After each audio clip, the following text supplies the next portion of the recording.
Yo no creo que exista un movimiento como tal antifeminista. Lo que creo es que hay fuerzas que están disputando las propuestas, los lugares, los imaginarios y los cuerpos que desde el feminismo están enunciando y poniendo sobre la mesa toda una serie de desigualdades que, a pesar de los avances de los últimos años, están sobre el terreno. Estas desigualdades están sobre el terreno y, como explica Rita y otras compañeras, incluso se acentúan. Y una cuestión que yo creo que llama mucho la atención y que están poniendo sobre la mesa los movimientos feministas y los movimientos de mujeres es cómo se está exacerbando la violencia en los territorios. Y cuando digo territorios me refiero a territorios urbanos, territorios rurales, como producto de una intensificación de la dinámica capitalista. Entonces vemos que la dinámica capitalista impacta de forma directa sobre los cuerpos de las mujeres de distintas formas. Y cómo además ese ciclo de avance de derechos está siendo ahora mismo impugnado y cuestionado por fuerzas neoconservadoras, incluso algunas fundamentalistas, pero también sectores liberales que están utilizando el lenguaje de los derechos reinventado para disputarle al feminismo lo que han sido avances fundamentales y lo que todavía son cuestiones pendientes para el feminismo, que conciernen fundamentalmente a los derechos sexuales y reproductivos, a la integridad y la violencia en la ley, pero también en la aplicación de la ley y más allá de la ley, y también la cuestión de los derechos de poblaciones LGTBI, que todavía son a pesar de despenalización de la homosexualidad, etcétera, etcétera, lo que vemos son escenarios de violencia también sobre cuerpos feminizados o cuerpos que no se adaptan al binario y a la normativa del género y del sexo y la sexualidad. Entonces vemos que esos cuerpos son amenazados en el espacio público e incluso asesinados. Hace poco en Quito tuvimos un caso que no sabemos exactamente cuál es el móvil de este crimen y descuartizamiento, pero de una persona que evidentemente su comportamiento no está alineado con las normas de género y de sexualidad de nuestra sociedad. Entonces los cuerpos trans y los cuerpos homosexuales, lesbianos, la relación, por ejemplo, la existencia de los niños intersexuales o transgénero en las escuelas todavía es muy cuestionada, y esos niños realmente tienen una infancia terrible porque la sociedad no les concede un lugar, que además no es un lugar concreto, sino un lugar en definición, la posibilidad de los niños y las niñas de ir definiendo los lugares que quieren de alguna manera definir para su cuerpo, para su sexualidad, para su apariencia, para su estética. Esto yo creo que es un tema que todavía nuestras sociedades no están dispuestas, preparadas, y vimos unas imágenes hace poco de los vamos a matar como cucarachas, son enfermos, o sea, todas estas ideas de las personas que no se alinean en el binario sexogenérico como enfermos, como degenerados, incluso como personas tendentes a la pedofilia, cuando se demuestra que la pedofilia es mucho más común en otros sectores de nuestra sociedad, justamente. Entonces, yo creo que todavía estas cuestiones son disputas y planteamientos que los feminismos y los movimientos LGTBI están poniendo sobre la mesa, y nos hablan de una sociedad que no está dispuesta a cuestionarse sus propias normatividades de género y sexualidad. Entonces, más que movimientos antifeministas, como tal, movimientos, creo que hay dentro de los sectores conservadores, dentro de los sectores conservadores religiosos, dentro de los sectores liberales también, que tienen una pugna con el feminismo, por ejemplo, en cuestiones como lo de la paternidad, la custodia compartida, etcétera, etcétera. Y luego, dentro del común de la sociedad, ¿no?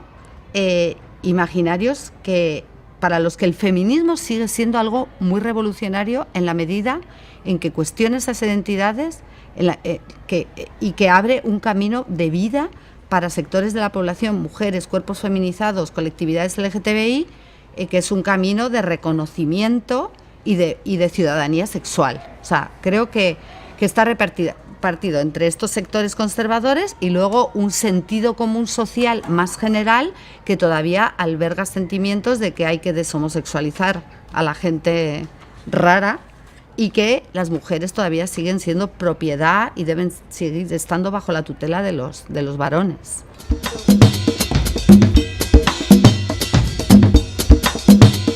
O sea, la agenda se está configurando. O sea, creo que la agenda es una agenda, yo en el caso que más he pensado, es una agenda que se viene gestando desde los 90, desde el mismo momento en que tenemos ese proceso de institucionalización relativa en el Estado, en las burocracias internacionales, en las legislaciones internacionales, al mismo tiempo se está gestando una agenda neoconservadora o fundamentalista, ¿no? Pero yo creo que yo tengo la sensación de que esta intensificación de formas de capitalismo de rapiña y de formas de capitalismo precarizador genera un terreno de vulnerabilidad en una sociedad cuyos vínculos no están tramados como para sostener, digamos, a la población. Y que es en ese contexto en el que se avanza un repliegue patriarcal que promete, no garantiza, porque el repliegue patriarcal es profundamente violento, pero proyecta una idea de seguridad, de certidumbre frente a problemas que la gente afronta, en particular relacionada con la sexualidad, con el género.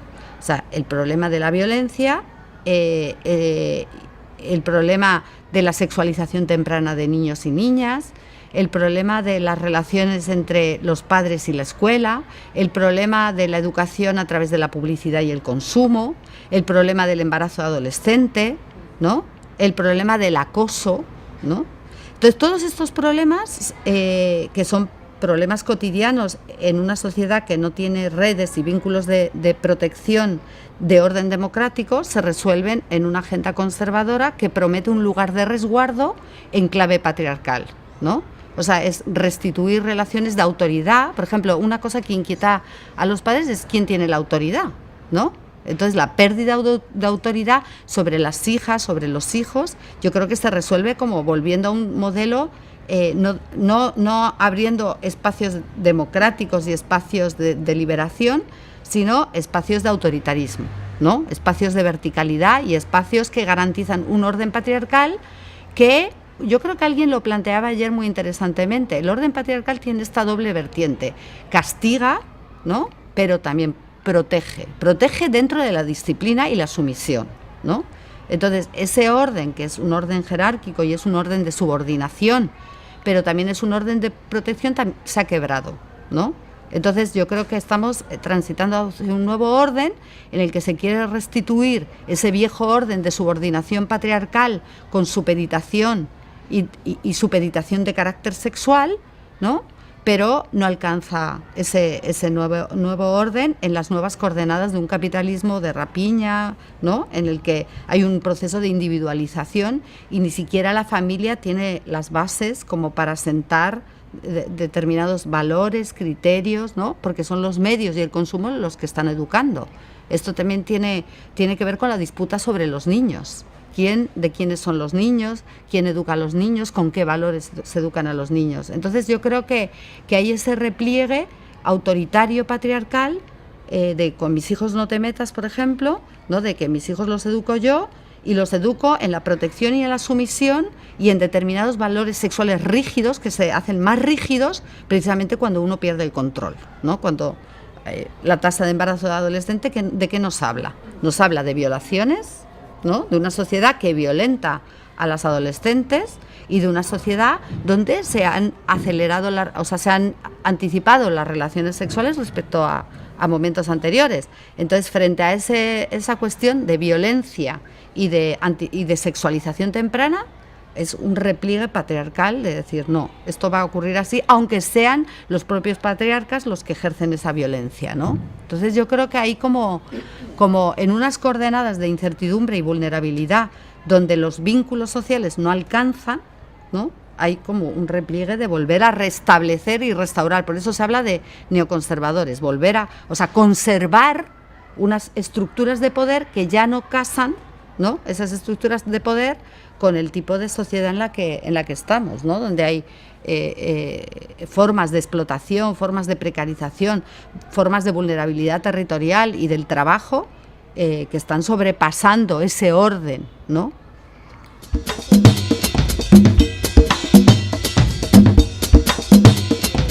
Sí, hay un avance, como hay todo un lenguaje de inclusión, de incorporación, y esa es una fase donde se produce la institucionalización del feminismo, pero es una institucionalización, primero, que no es como un avance progresivo, un desarrollo y un despliegue normativo tan fuerte, sino que hay momentos de avance y retroceso, ¿no?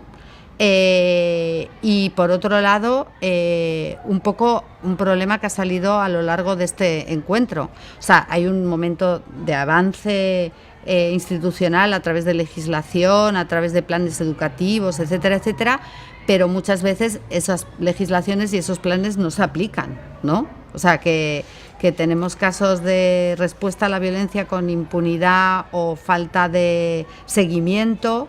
Tampoco hay programas sociales para atender situaciones de vulnerabilidad de mujeres y niños. O sea, yo no creo, o sea, ha habido una institucionalización que ha ido de la mano con ese multiculturalismo, ¿no? Ese discurso inclusivo de ampliación de derechos, pero de alguna manera luego a la hora de aplicarlos o de llevarlos al terreno de la práctica de las políticas, creo que ha sido limitado. Por ejemplo, lo podemos ver con el tema de la educación sexual.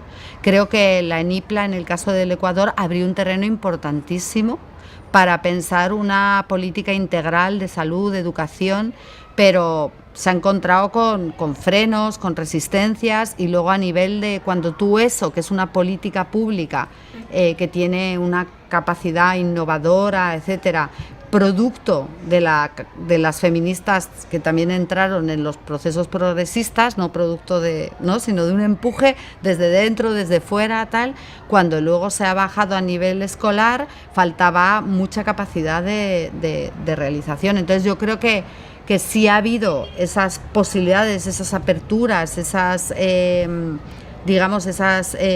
permeación del feminismo a nivel institucional, pero no ha tenido unas bases sólidas que pudieran abrir en la sociedad una transformación de mentalidades, ¿no? O sea, creo que no ha alcanzado ese proceso a realmente poder cambiar muchas mentalidades, y en las escuelas todavía muchas situaciones de discriminación, muchas situaciones de incomprensión ante la relación entre sexualidades y jóvenes, entre sexualidad y niños, todavía una sociedad como muy católica y muy atravesada por ciertos patrones que tampoco han sido un multiculturalismo en ciertos terrenos tan exitoso, me parece, ¿no? O sea, ha sido una agenda y ha sido un discurso, pero que luego cuando ha bajado a la realidad y a su aplicación, yo creo que ha tenido muchas limitaciones, ¿no? En los procesos de cambio cultural. ¿Me explico? O sea, incluso en las políticas se ha podido desplegar en algunos casos, pero para producir cambios culturales fuertes creo que se ha quedado un poco ahí, y ese es el terreno en el que estos sectores fundamentalistas se abonan, ¿no? O sea, en sociedades donde el cambio cultural no ha atravesado fuertemente, ¿no?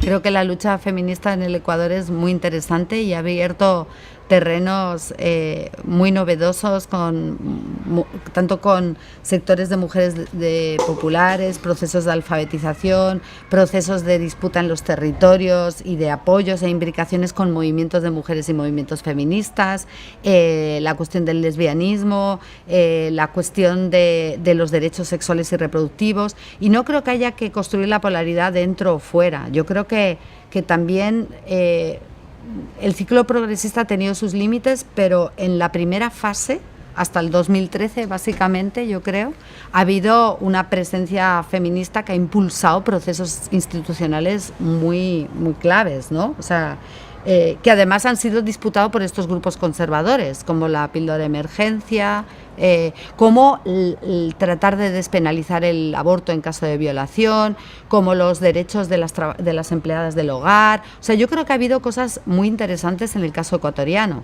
Entonces, el problema es que en el caso ecuatoriano, de alguna manera, hemos tenido una reacción muy fuerte, no solo de los grupos conservadores o liberales también que venían de fuera, sino también del propio gobierno. O sea, quiero decir, a partir de 2013 es el gobierno el que plantea el término ideología de género para deslegitimar las luchas feministas en nuevas alianzas que ya existían desde la Constituyente, ¿no? Con sectores religiosos como la Conferencia Episcopal y luego renovados con sectores más fuertes como los evangelistas, que tienen un discurso mucho más bélico, ¿no? Y mucho más de ataque sobre todo a la población LGTBI. Entonces, digamos que eso ha supuesto un freno, no después, sino durante el gobierno de Correa, ¿no? Entonces fue Correa el que planteó lo de la ideología de género, fue Correa el que disputó lo del género en mi cédula, ¿no? Para que pero no para la gente rara, sino para el conjunto de la población, ¿no? Entonces, yo creo que ha sido como ataques desde dentro, desde fuera, que han dificultado mucho la acción del movimiento feminista, ¿no? Porque ha sido como no saber muchas veces cuáles eran, o sea, había distintos frentes de disputa que luego se demostraba que estaban coaligados, ¿no? A mí una cosa que siempre me ha parecido muy chévere del movimiento feminista ecuatoriano también ha sido el trabajo con las familias víctimas de violencia, y eso es un trabajo que se viene gestando en los últimos años, ¿no? De acompañamiento, de visibilización de casos, ¿no?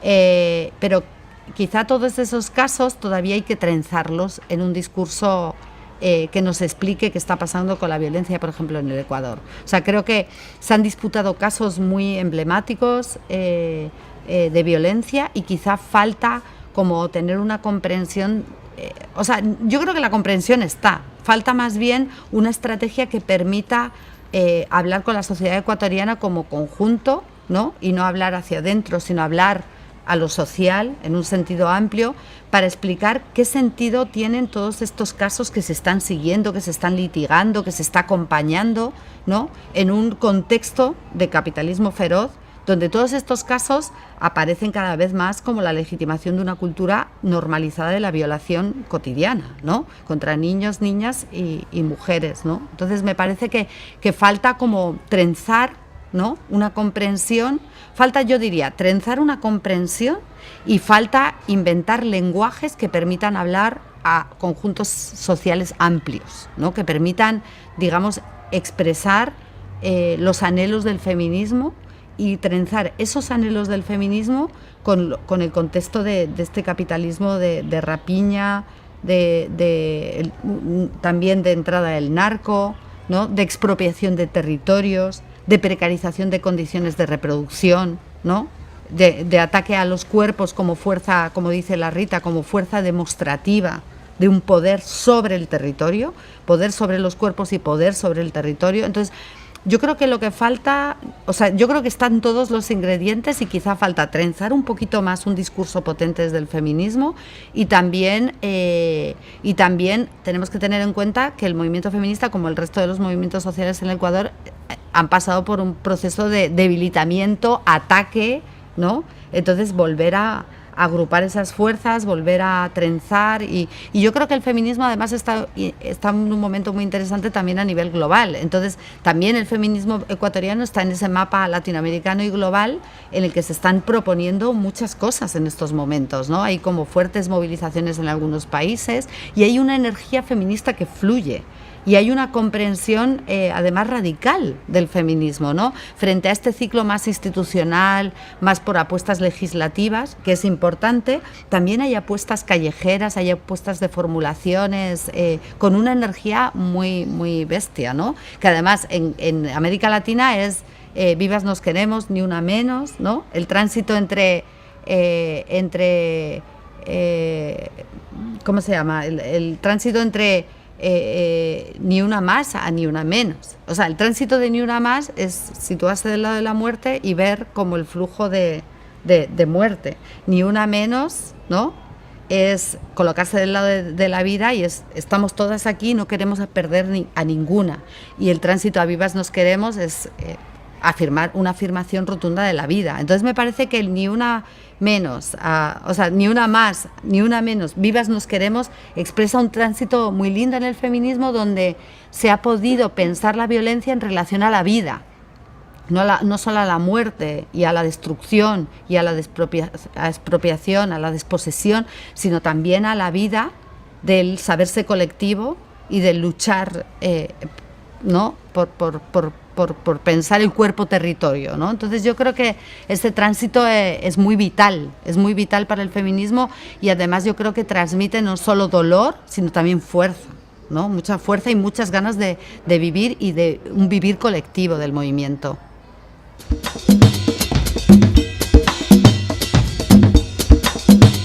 Yo decía, cuando decimos feminismo, decimos feminismos, ¿no? Porque yo creo que los feminismos están aprendiendo, los feminismos y los movimientos de mujeres, ¿no? Porque no todas las mujeres se van a llamar feministas. Y eso a mí no me parece lo importante. Lo importante es que hay un reconocimiento de que algo anda mal y que queremos transformar eso. O sea, no como las etiquetas, como se llama cada cual, ¿no? Pero yo creo que en ese aprendizaje de escucha han tenido mucha importancia los movimientos de mujeres indígenas y afrodescendientes a la hora de decir, las mujeres, esa abstracción del feminismo, las mujeres, necesita entender a ese sujeto como un sujeto múltiple y un sujeto además que está atravesado por líneas de desigualdad, ¿no? Entonces yo creo que los feminismos han aprendido y están aprendiendo a declinarse de una forma diversa. Lo de los feminismos populares y diversos me parece como que va por ahí, y aprender también a escuchar voces que hablan de las luchas en distintos lenguajes y con distintos términos. No es lo mismo, por ejemplo, yo creo que es muy interesante lo que pasó este 8 de marzo en el Puyo, donde las mujeres salieron a marchar y, o sea, se sintieron interpeladas con el tema del 8 de marzo, pero ellas salieron con sus propias claves y que tenían que ver con la lucha en el territorio, la concepción de la selva viviente, toda una serie de cosas que ellas están formulando y que yo creo que los feminismos urbanos estamos aprendiendo. O sea, esta cuestión del cuerpo-territorio me parece clave para entender las luchas de las mujeres por el territorio, por la soberanía sobre cuerpos y territorios, ¿no? Entonces, yo creo que ahora mismo los feminismos están planteando esta centralidad de una crítica al capitalismo extractivo, apropiativo y de exterminio, y también una declinación interna de los feminismos que está resonando en el continente, ¿no? Yo creo que lo que ocurre cuando hay encuentros feministas es que se empieza a construir una gramática común, ¿no? Y entonces empiezan a resonar cosas que vienen de distintos feminismos y que yo creo que hay que valorizarlas y hay que escucharlas entonces yo creo que se está trenzando cosas. Por ejemplo, los planteamientos que tiene Rita sobre la crítica al capitalismo y la cuestión de la colonialidad y el género está resonando. Entonces yo creo que hay muchas cosas que están articulándose en estos momentos de los feminismos, ¿no? Y como digo, es un momento de empezar a confluir también a nivel regional y a nivel transnacional. Yo creo que están pasando cosas en otros países y es muy importante ver lo que está pasando en Chile, ¿no? Donde las mujeres están diciendo la educación es sexista. ¿Cómo no va a ser sexista la sociedad si la educación es sexista y además sufrimos acoso en el ámbito escolar y educativo y en la universidad? Entonces yo creo que todas esas cosas están resonando en todo lado, ¿no? Y eso es el efecto también que tienen las redes, los viajes, los encuentros. No está habiendo muchos encuentros, muchas posibilidades de reunirse, y yo creo que todo eso está resonando muy fuertemente, ¿no?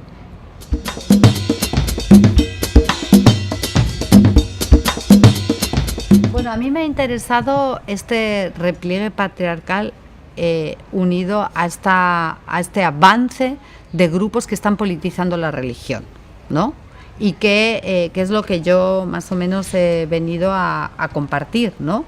Esta campaña de Con mis hijos no te metas, que la hemos visto en Perú, que tiene como epicentro esto de la ideología de género, ¿no? Una especie de desprestigio y ataque al feminismo a partir de pensar que el feminismo avanza a un concepto de género que reta este modelo de una antropología religiosa basada en se es hombre, se es mujer naturalmente, pero con una concepción concreta de una naturaleza inmutable, como si la naturaleza fuera algo rígido, inmutable, y además son complementarios, ¿no? O sea, esta idea de diferencia y complementariedad que tiene que ver con una simetría y una desigualdad. O sea, instaurar a través de la diferencia y de esa complementariedad heterosexual como orden.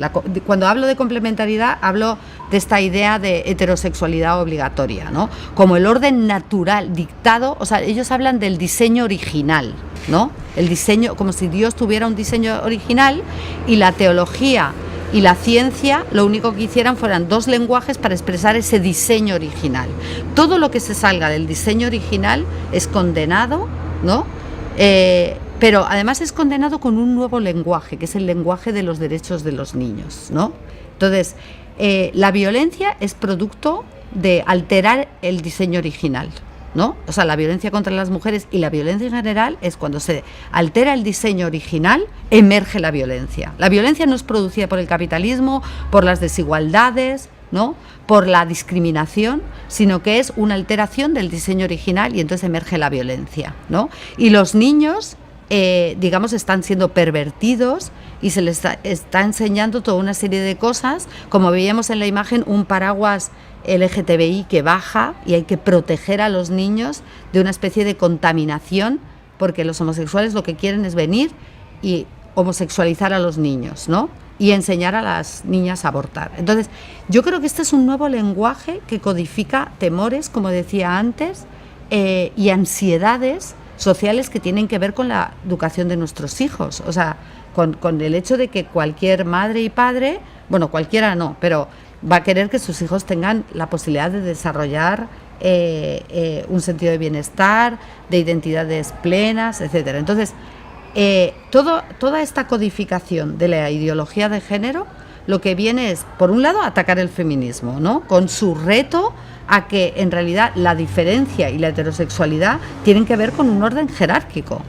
O sea, la diferencia no es una diferencia ontológica, psicológica, espiritual. La diferencia es lo que apuntala a la desigualdad, ¿no? La producción de sujetos que no simplemente son diferentes y los llamamos diferentes para que sean desiguales. Las mujeres vinculadas a la familia, a ciertos roles subordinados, etcétera, y los hombres en autoridad, control y poder.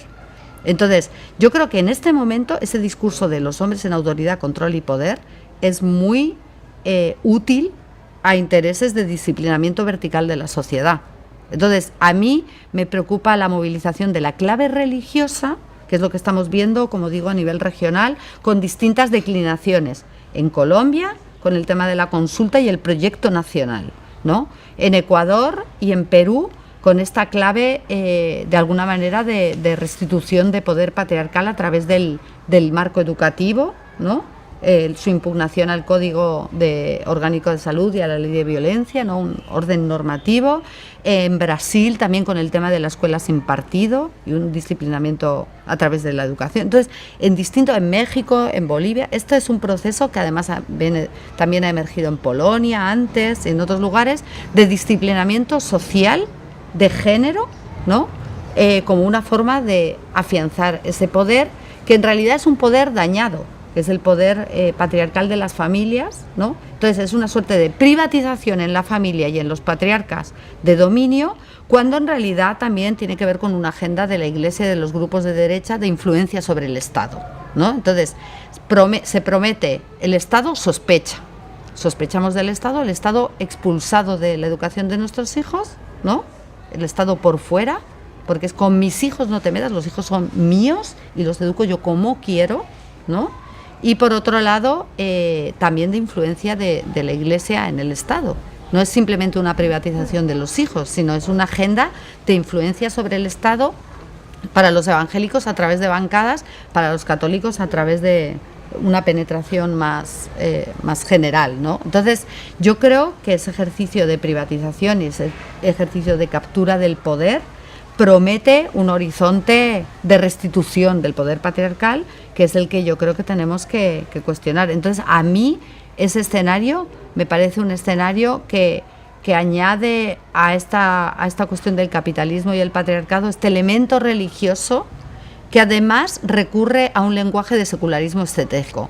Los derechos de los niños, ¿no?, como un lugar muy estratégico, ¿no?, que además es sorprendente porque es la Iglesia Católica, la jerarquía católica y grupos como Sodalicio de Vida Cristiana, etcétera, los que están, digamos, atentando de una forma clara contra el buen desarrollo de niños y jóvenes. Entonces es muy paradójico que ellos quieran privatizar a los niños para poder influir, restituir el poder patriarcal e influir sobre el Estado, cuando son ellos los que de alguna manera están, digamos, como se demuestra en los casos de denuncias, actuando de una forma abusiva, violenta contra niños y jóvenes, ¿no? Entonces a mí ese elemento de secularismo estratégico y de politización de la religión me parece que es un elemento que está emergiendo y que yo creo que se imbrica con este análisis del capitalismo y el patriarcado, ¿no? La Iglesia Católica es una institución, entonces tiene sus parroquias, o sea, tiene una institucionalidad, ¿me entiendes? El feminismo no tiene, tiene sus propias capacidades, tal, no sé qué, pero es que la Iglesia Católica tiene una institucionalidad detrás. Claro. Y tiene el Vaticano, que es la legitimación de determinadas ideas desde un poder muy fuerte todavía en la sociedad. Entonces, claro, tiene mucha influencia. Aquí ha habido una tradición muy importante en América Latina de Iglesia de los pobres, de teología de la liberación, de ideas progresistas.